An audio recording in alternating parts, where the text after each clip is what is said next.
ज्ञानोबरायाचा पुरुषार्थ भक्तीचा पाहला सूर्याच्या प्रकाशाला लाजवी प्रत्येक होत.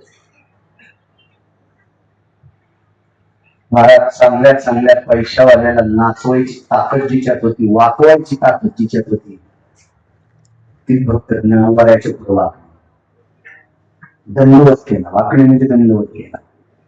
ज्ञानोबराय होते माणूस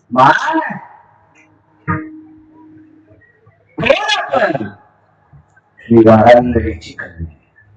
वा वा वा, काय काम आहे नाही काही नाही. कल्याण केला समाज संघ जाय पंढरपूरला.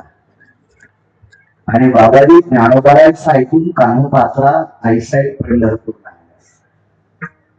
आणि मालकाची पाय किती वेळ धरल्या नाना? शेवटच्या श्वासापर्यंत धरले. शेवटच्या श्वासापर्यंत. एकच नवस, आठही न पाय हा माझा नवस, दुसरं काय?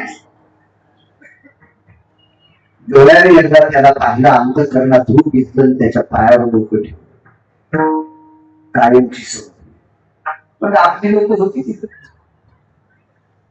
आपल्या लोकांनी सगळं म्हणल्याबरोबर ऐकणार गेलं विठ्ठल बुवा. आत्माच गेला. ते प्रयत्न आहे. उचलली आणि खांबाला टेकून दिलं. तिला गुरुद पहारावर बसायला भेटलं. नेल्यावर गुरुद पहारा, गुरुद पहारा. गुरुद म्हणजे कोण? विश्वाच्या बापाचा पिय. ढवळ्या कपड्यावाल्यांचे पिय असतात ना, त्यांना भेटल्याशिवाय मंत्री भेटत नाही. तर हे सगळे मंत्री, सगळे महाराज, सगळे श्रीमंत बटन दाबून पणदिशी मारायचे. सगळ्याच्या बॉस पंढरपुरातला बाप आणि त्याचा मंत्री गुरु महाराज. त्यांची पिय. गुरुडाच्या पुढे काम धरल्याशिवाय, काम धरून या नाचे बरोबर त्यांची अनुमती असल्याशिवाय जगाचा बाप विचारित नाही. आणि त्या पाराला टेकून देऊन बसले. गेले नाही. तर्क वितर्क नाना प्रकारची पाहिजे. कोणाची पोरगी असेल, लिंग शांती कळाली, कळवाटणीची पोरगी. कळवाटणीची पोरगी देवाच्या पायावर नेली. देवच पाहिजे.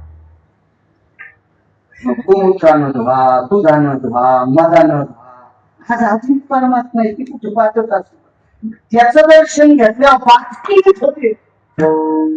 त्याचं दर्शन घेतल्या वाटकेलीत होते. उचलीच्या काहिनीने भगवती वाटके वाटके मुखामुक्तम मारून त्याचे पाय माझे कपाळ. वाटकेलीत होते. वाटके तो कुठे पाठवत असतो.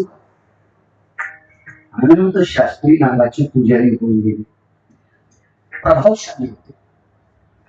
अनंत शास्त्रींनी सांगितलं, विटेवरचा अनंत जोपर्यंत या अनंताला आदेश देत नाही तोपर्यंत हिचा अंत्यविधी होत नाही. अनंता